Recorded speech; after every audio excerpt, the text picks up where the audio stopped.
Imagine-toi un instant qu'on revient en 2022 lors du début de l'invasion russe de l'Ukraine. À la fin de cette même année, la Russie de Vladimir Poutine se retrouvait dans une situation réellement compliquée. Au départ, l'état-major russe prétendait pouvoir prendre le contrôle de l'Ukraine en 48 heures. Mais à la fin de 2022, ils étaient contraints de battre en retraite après avoir subi des pertes qu'on aurait à peine pu imaginer quelques mois auparavant. Tu t'en souviens ou pas ? Les avancées de l'armée ukrainienne étaient impressionnantes. Les infos qui arrivaient donnaient vraiment l'impression de voir David triompher sur Goliath. Les Ukrainiens célèbrent la reprise de Kherson par leurs soldats, la dernière défaite en date de la Russie. À cette époque, on promettait déjà la livraison de chars Léopard et d'autres équipements lourds. Bref, tout semblait avancer à toute vitesse. Et voilà, 2023 est arrivé et avec, Moscou a appris à résister. La contre-offensive ukrainienne s'est enlisée et s'est révélée être un échec colossal puisque les livraisons d'équipements occidentaux n'ont jamais répondu aux attentes. Et puis, au final, l'armée russe a réussi à conserver le territoire conquis. Cela dit, les choses auraient pu être très différentes pour le maître du Kremlin. Parce que, et si je te disais que ce n'est pas l'armée russe qui a sauvé Poutine d'une hécatombe en Ukraine lors de la première année de guerre? Un désastre qui aurait pu causer aux Russes encore plus de pertes et de dégâts qu'ils n'en ont déjà subis. Et si je te disais que Poutine a évité le pire grâce à une décision qu'il avait prise en 2016. En fait, si la campagne russe en Ukraine n'a pas totalement sombré face à la résistance surprise et à la pression de l'armée ukrainienne, c'est grâce à une initiative prise par le président russe 6 ans auparavant. On parle ici de la mise en place de sa propre garde prétorienne, la garde nationale russe. C'est l'un des grands acteurs oubliés de ce conflit. Alors la question c'est, qu'est-ce qu'exactement cette garde nationale russe ? Regardons ça ensemble. Beaucoup d'analystes te diront que c'est essentiellement un groupe paramilitaire créé par Poutine en personne avec deux objectifs en tête. Défendre le territoire national et maintenir l'ordre à l'intérieur du pays. Ou plus précisément, protéger le régime contre tout ce qui pourrait arriver. En fait, ces deux objectifs sont les missions officiellement attribuées à ce corps paramilitaire selon la loi. Mais la réalité, c'est que la Rosgvardia, comme on l'appelle, a été pensée comme le filet de sécurité, l'assurance vie du régime russe. D'ailleurs, ce corps a été créé précisément à cause des craintes de Poutine face à des nouvelles comme celle-ci. L'intérêt pour un coup d'État contre Poutine augmente parmi les élites russes. À cette époque, avec l'effondrement des prix du pétrole, Poutine craignait sérieusement que la Russie connaisse sa propre révolution de couleur. Tu sais, ces mouvements comme la révolution des roses en Géorgie ou la révolution orange en Ukraine, où la population et une partie de l'armée avaient mis fin au pouvoir des figures pro-Moscou. Et c'est justement cette peur qui a motivé la création de la garde nationale. Mais évidemment, ça soulève quelques questions, à commencer par celle-ci. Si l'armée venait à se rebeller contre Poutine, qu'est-ce qui empêcherait la garde nationale de rejoindre le coup d'État ? Voilà justement où on arrive à un point crucial. Au fil des années, Poutine a mis en place un système d'intelligence, de sécurité et de loyauté qui lui permet de savoir dans les moindres détails ce qui se passe dans tous les cercles de pouvoir du pays. Mais dans le cas de la garde nationale, ce contrôle est décuplé. Et c'est pas fini. En réalité, ce corps ne dépend d'aucun ministère. La garde nationale ne répond qu'à une seule personne, Vladimir Vladimirovitch Poutine. Ce n'est donc pas seulement une question de loyauté, mais aussi de contrôle direct. En plus de tout ça, Poutine a placé à la tête de cette garde nationale Viktor Solotov, qui était auparavant chef du service de sécurité présidentielle, une branche des services secrets russes et qui est l'un des hommes en qui Poutine a le plus confiance. Alors, va pas t'imaginer qu'on parle d'un petit corps d'armée. Pas du tout, loin de là. La garde nationale russe, c'est une énorme force paramilitaire de près de 200 000 soldats, équipés d'artillerie, d'avions, d'hélicoptères de combat, de drones et même de chars d'assaut. En réalité, ce corps n'a cessé de grandir en effectifs et en capacité, et ce, quasiment sans interruption. Mais en réalité, tout ça, ça remonte à un événement historique qu'on va analysé dans cette vidéo et qui a marqué un véritable tournant dans son rôle. Mais ça, on y reviendra plus tard. Ce qu'il faut retenir pour l'instant, c'est que cette force de plus en plus puissante est en train de devenir une sorte d'armée parallèle au service personnel de Vladimir Poutine. En quelque sorte, on pourrait dire qu'elle ressemble de plus en plus à la garde révolutionnaire iranienne. Tu te souviens ou pas? L'Iran a deux armées. D'un côté, les forces armées conventionnelles et de l'autre, la garde révolutionnaire qui est directement au service des ayatollahs. Quoi qu'il en soit, le point clé ici, c'est qu'on peut dire que cette force a sauvé la campagne de Poutine en Ukraine. Alors comment est-ce qu'ils ont fait? Comment Poutine utilise-t-il cette garde prétorienne particulière? On va tout expliquer dans cette vidéo. Et d'abord, j'aimerais signaler que vous n'êtes que 17% à être abonnés. Donc faites-moi plaisir, vous connaissez la rengaine, abonnez-vous, likez et partagez. Allez, c'est parti! la Rosgvardia, la clé du contrôle de l'Ukraine. Quand ils ont été envoyés en Ukraine, beaucoup de soldats de la garde nationale russe ont pensé que c'était une mission lambda. Mais durant les premiers mois de l'invasion, ils se sont heurtés à un mur. En théorie, d'après les plans initiaux, ce corps devait jouer un rôle clé pendant les premières heures de l'occupation, prendre le contrôle des principaux centres de pouvoir. En fait, leurs unités militaires et leurs corps de réaction rapide avançaient même plus vite que les unités régulières de l'armée. Mais le problème, c'est que le plan d'invasion ne s'est pas déroulé comme prévu par le Kremlin. Résultat, ils ont subi des coups très durs. Par exemple, le 25 février 2022, plusieurs unités policières de la Rosgvardia ont tenté de pénétrer dans Kiev à bord de véhicules légers. Ce sont eux qu'on a vus tout près des abords de la capitale ukrainienne. Une embuscade. Toute la colonne de véhicules et de troupes ont été détruites sur le pont de la rivière Irpin. L'entrée de la garde nationale russe en Ukraine a été un véritable désastre. La démotivation s'est propagée à travers tout le corps. Faut dire que c'était leur première grande intervention et ça ne s'est pas du tout passé comme prévu. Face à des pertes importantes et au manque d'armement lourd, beaucoup de soldats de la garde nationale n'ont pas hésité, ils ont fait demi-tour. C'est exactement ce qui s'est passé avec des centaines de combattants du 121e régiment opérationnel de la garde nationale, qui ont décidé de se retirer de Kharkiv par leurs propres moyens. Une décision qui leur a valu par la suite un renvoi cinglant. Mais attends une seconde, est-ce qu'on t'avait pas dit au début de cette vidéo que la garde nationale avait joué un rôle clé en Ukraine? Que sans elle, toute l'opération de Poutine aurait risqué de s'effondrer? Oui, c'est bien ce qu'on a dit et on change pas de récit. La nuance, c'est que la garde n'a pas été cruciale pour prendre des positions, ni pour mener des combats sur le champ de bataille. Elle a été cruciale pour 3 autres raisons. D'abord, elle permet à l'armée russe de se concentrer uniquement sur les combats. Comment? C'est simple, pendant que les forces armées de la Fédération se battent et concentrent leurs efforts sur le front, elles n'ont pas à se soucier de maintenir le contrôle des territoires conquis, avec tout ce que cela implique. C'est la garde nationale qui s'en charge aujourd'hui. La garde prétorienne de l'empereur, autrement dit celle de Vladimir Poutine, a assumé la responsabilité de maintenir le contrôle des territoires occupés par la Russie pendant l'invasion. On parle précisément des régions de Louhansk que les Russes contrôlent entièrement, ainsi que celles de Zaporizhia, Donetsk et Kherson, dont ils contrôlent entre 60 et 70%. Est-ce que tu te souviens comment la Russie a annexé ces territoires? En plus de les avoir pris par la force, ils ont organisé des référendums d'annexion totalement frauduleux pour tenter de légitimer leur présence dans ces régions. Et tu sais qui ont été parmi les principaux acteurs de ces référendums? Exactement, les paramilitaires de la garde nationale. Concrètement, les membres de ce corps ont été chargés de maintenir l'ordre dans les rues des territoires annexés. Bon, quand on dit maintenir l'ordre, tu sais ce que ça veut dire, pas vrai? Exactement, réduire au silence toutes les voix dissidentes et traquer les Ukrainiens gênants qui refusent de jouer le jeu du cirque de Poutine. En d'autres termes, cette formation a une mission clé, consolider le contrôle politique de l'Ukraine envahie. Ils doivent transformer ces territoires à l'image et à la ressemblance des rêves et des aspirations du grand chef. Ainsi, la garde nationale s'est mise à traquer les prétendus extrémistes et fauteurs de troubles. Depuis le jour de l'invasion jusqu'à la fin décembre 2023, au moins 687 détentions arbitraires de civils ont été recensées. Bien sûr, ce chiffre est probablement bien plus élevé. On parle ici de journalistes locaux, de maires et d'élus territoriaux, d'activistes, tous emprisonnés en territoire russe et soumis à des tortures. Tu te souviens ou pas du raid ukrainien à Koursk? C'est une des informations marquantes qui nous est restée. Les forces ukrainiennes prennent d'assaut une colonie pénitentiaire dans l'oblast de Koursk où des prisonniers ukrainiens étaient détenus selon des militants des droits de l'homme. Mais ce n'est qu'un exemple parmi tant d'autres d'un phénomène bien plus vaste que la garde nationale mène en Ukraine. Parce que une autre de leurs activités principales a été la déportation massive d'Ukrainiens vers la Russie. Est-ce que tu te souviens pourquoi un mandat d'arrêt a été émis contre Poutine par la Cour pénale internationale?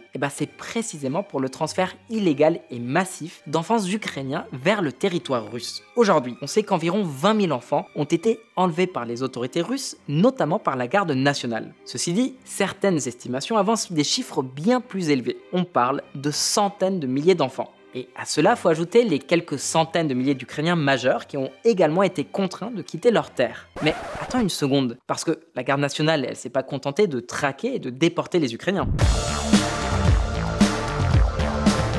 En réalité, ce groupe paramilitaire a joué un autre rôle important, protéger et maintenir le contrôle des infrastructures stratégiques. La Rosgvardia était cruciale pour sécuriser les lignes logistiques de l'armée russe. Le pont de Crimée par exemple, même si depuis, il a sauté à cause d'explosifs ukrainiens qui ont réussi à passer. Dans d'autres cas, en revanche, leur succès a été indéniable. Prenons l'exemple de la protection de l'une des 2 centrales nucléaires les plus importantes prises par les Russes, la centrale de Zaporijia. En fait, à la fin de 2023, les Ukrainiens ont tenté à 3 reprises de reprendre cette centrale. Mais la garde nationale, avec l'armée, a réussi à repousser les offensives ukrainiennes et à maintenir le contrôle. Et ce n'est pas tout. En plus de tout ce qu'on a déjà évoqué, la répression, les déportations, la protection des infrastructures critiques, ce corps a eu une autre mission majeure en Ukraine, limiter la collaboration entre les Ukrainiens des territoires occupés et l'armée ukrainienne. Évidemment, quand on envahit un pays, l'un des plus gros problèmes, c'est que la population locale peut fournir des informations et des cibles potentielles à l'armée nationale, dans ce cas, l'armée ukrainienne. Et justement, peut-être que la mission la plus importante de la garde nationale a été précisément de limiter cette communication, ce qui avait donné un avantage considérable à l'armée ukrainienne dans les premiers mois de la guerre. Alors comment est-ce qu'ils s'y prenaient? Déjà avec des fonctions de contre-espionnage, en contrôlant les communications, en instaurant un climat de peur chez les habitants, en réprimant la résistance locale et d'autres actions du même type. Le fait est que la garde nationale russe a accompli ses missions de manière relativement efficace. C'est pour cette raison qu'elle a été un élément clé de la campagne de Poutine en Ukraine. Pas pour ses capacités de combat, mais pour sa maîtrise dans la suppression des dissidents et le contrôle des régions annexées avec une main de fer. Pour beaucoup d'analystes, c'est un élément crucial des efforts russes. Imagine, si l'armée russe avait dû prendre en charge les missions de la garde nationale, elle n'aurait peut-être pas été capable de tenir sur les lignes de front. Elle aurait consommé trop de troupes et d'énergie pour ses tâches. Un peu comme ce qui est arrivé à l'armée US lorsqu'elle a dû contrôler les rues en Irak, ce qui a été un désastre. Mais non. Dans ce cas, la garde prétorienne de Poutine a bien servi son empereur. Peut-être pas de la manière prévue au début de l'invasion, mais elle a fini par être cruciale pour l'effort de guerre russe. C'est d'ailleurs pour cette raison que Poutine les récompense en leur attribuant toujours plus de ressources. Vu sous cet angle, l'idée de créer ce corps en 2016 s'avère être une bonne stratégie pour les intérêts du Kremlin. Bien sûr, la garde nationale ne s'est pas contentée de gagner son salaire en Ukraine. La deuxième raison pour laquelle cette force a été indispensable à Poutine concerne son rôle sur le territoire russe pour protéger les hautes sphères du Kremlin. Par exemple, on estime que plus de 15 000 opposants et manifestants anti-Poutine ont été arrêtés par ce corps depuis le début de l'invasion. En fait, depuis les premiers jours de la guerre, la Rosgvardia veille à ce que toute étincelle de mécontentement populaire soit éteinte avant de devenir un incendie. Et ça, ils l'ont aussi fait avec efficacité. Enfin, la troisième raison, leur tâche principale et la plus importante pour ce néo-tsar du 21e siècle qu'est Vladimir Poutine est encore plus essentielle. Écoute bien. L'assurance vie personnelle de Vladimir Poutine.